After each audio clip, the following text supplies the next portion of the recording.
পৰিকল্পনা আমাৰ নতুন পৰিকল্পনা বিশেষ নাই। পৰিকল্পনা এটাই যে জীৱনৰ বাকী থকা দিনকেইটা কেনেকৈ সমাজৰ কামত আহোঁ, ৰাইজৰ কামত আহোঁ,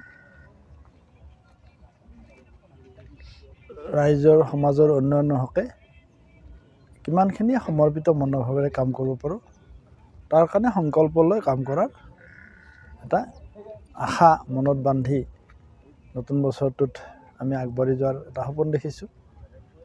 আৰু অহা 2026 বৰ্ষটো সমূহ দেশবাসীৰ কাৰণে, সমূহ অসমবাসী ৰাইজৰ কাৰণে আৰু বিশেষকৈ আমাৰ বৰক্ষেত্ৰবাসী ৰাইজৰ কাৰণে সুখময় হওক, মধুময় হওক, মধুৰ হওক, মই ভগৱানৰ ওচৰত তাকেই কামনা কৰিছোঁ। আজি সাংবাদিক জড়িত থাকোঁ। সামাজিক কামত জড়িত থাকিলে আমাৰ সকলো স্তৰৰ লোকৰ লগত আমাৰ সমন্বয় আমাৰ প্ৰয়োজন আছে। সকলো স্তৰৰ লোকৰ মনৰ কথা বুজ লোৱাৰ আমাৰ প্ৰয়োজন আছে। তেতিয়াহে আমি আমাৰ ভৱিষ্যত দিনত আমি কামখিনি কৰিব যাওঁতে আমি সকলোৰে পৰা সহায় সহযোগ আমি পাব পাৰোঁ।